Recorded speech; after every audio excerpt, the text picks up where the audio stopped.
மிக முக்கியமான ஒரு குற்றச்சாட்டாக அதிமுக பாரதிய ஜனதா கட்சி கூட்டணியின் தரப்பில் வைக்கப்படுவது தொடர்ந்து அது நீதிமன்றங்களிலும் பல்வேறு வழக்குகளாகவும் தொடர்ந்து கொண்டிருக்கிறது. இந்த சட்டம் ஒழுங்கு பிரச்சனை என்பது தொடர்ந்து பல்வேறு மாவட்டங்களிலும், அது ஆணவ கொலைகளாக இருக்கட்டும் அல்லது தனிநபர் முன்விரோதமாக இருக்கட்டும், இது போன்ற சட்டம் ஒழுங்கு பிரச்சனை அண்மை காலமாக சற்று இந்த பாலியல் ரீதியான வழக்குகள் அதிகரித்து கொண்டே செல்கிறது என்ற குற்றச்சாட்டு அது உண்மையாக ஏற்புடையது தானா, இல்லைன்னா அது குறைவாக தான் இருக்குன்னு சொல்கிறீங்களா?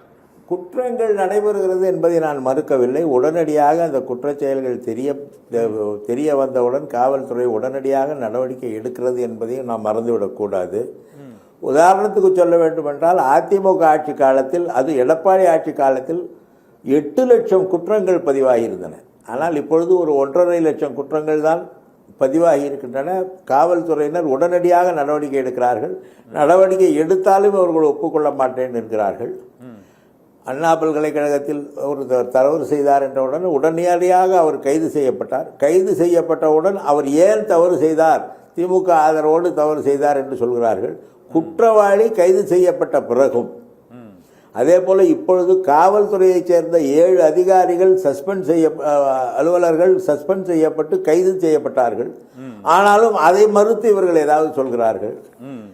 நடவடிக்கை ஒரு குற்றம் நடப்பதை தடுக்க முடியாது. ஏனென்றால் இந்த குற்றங்கள் எல்லாம் மணிப்பூரிலே நடந்தது போல திட்டமிட்ட குற்றங்கள் அல்ல. மணிப்பூரிலே ஒரு கையாலாகாத பாஜக அரசு இருந்து அந்த குற்றங்களை அனுமதித்தது. இங்கே தனிப்பட்ட முறையிலே நடைபெற குற்றங்களை கண்டுபிடித்தவுடன், புகார் வந்தவுடன் உடனடியாக நடவடிக்கை எடுத்துக்கொண்டு இருக்கிறோம் என்பதையும் உணர வேண்டும். ஆனால் அந்த நடவடிக்கை போதுமானதா சார்? ஏனென்றால் இன்று கூட சென்னை உயர்நீதிமன்றத்தில் இந்த ஆணவ படுகொலைகள் அதிகரித்து கொண்டே இருக்கிறது என்று நீதிமன்றங்கள் அந்த கருத்துக்களை அது பதிவு செய்து கொண்டு தான் இருக்கிறார்கள். இருந்த போதிலும் அந்த உளவுத்துறை மற்றும் காவல்துறையின் துரித நடவடிக்கைகளில் சிறிது தொய்வு இருப்பது போல அந்த எதிர்க்கட்சிகளின் குற்றச்சாட்டுகள் இருக்கிறதால் சொல்கிறேன். இந்த 7வது முறையாக மீண்டும் ஆட்சி பொறுப்பை ஏற்பதில் இந்த திமுக மீதான அந்த முக்கியமான குற்றச்சாட்டுகளில் இந்த அரசு ஊழியர் ஆசிரியர் போராட்டமும் இந்த சட்டம் ஒழுங்கு பிரச்சனையும் தான் சார் இருக்குது. அதிமுக தரப்பில், பாஜக கூட்டணி தரப்பில் தொடர்ந்து எடுத்து வைக்கப்படுகிறது. இந்த ஆன்டி இன்கம்பன்சி என்பது இந்த இரண்டின் வடிவில் தான் அரசுக்கு இருக்கிறது என்பதை ஏற்றுக்கொள்கிறீங்களா, இல்லையா மறுக்கிறீங்களா சார்? அதை கட்டாயமாக இல்லை. உடனடியாக இப்பொழுது நடவடிக்கைகள் மேற்கொள்ளப்பட்டு வருகின்றன. மணிப்பூரிலே நடந்தது, மணிப்பூரிலே பாஜக ஆட்சி இருந்த ஒரு மாநிலத்திலே அங்கே என்ன நடந்தது என்பதை பற்றி கூட கவலைப்படாத உள்துறை அமைச்சரும் பிரதமரும் இருந்தார்கள். இன்னும் அங்கே குற்றங்கள் தொடர்கின்றன, தாக்குதல்கள் தொடர்கின்றன. அது ஆர்கனைஸ்டு கிரைமாக. ஆனால் இங்கே நடைபெறுகிற குற்றங்கள் தனி மனிதர்கள் ஒருவருக்கு ஒருவர் தாக்கிக் கொள்கிறார்கள். அது காவல்துறைக்கு புகாராக வந்தவுடன் அது உடனடியாக நடவடிக்கை எடுக்கப்படுகிறது. அதையும் கவனிக்க வேண்டும். இது எந்த விதத்திலும் திட்டமிட்ட தாக்குதல் கிடையாது. மணிப்பூரிலே நடைபெற்றது போன்ற ஒரு தாக்குதலும் கிடையாது. இது தனிநபர்கள் செய்கிற குற்றங்கள். அவர்கள் குற்றங்கள் அது குறித்து புகார் வந்தால் உடனடியாக காவல்துறை நடவடிக்கை எடுத்து அவர்களை கைது செய்து வழக்கை நீதிமன்றத்துக்கு எடுத்து செல்கிறார்கள். ஓகே, டிகே சார், இந்த எல்லா விமர்சனங்களுக்கும் குற்றச்சாட்டுகளுக்கும் நீங்கள் சட்டம் ஒழுங்குனா மணிப்பூரை ஒப்பிட்டுறீங்க.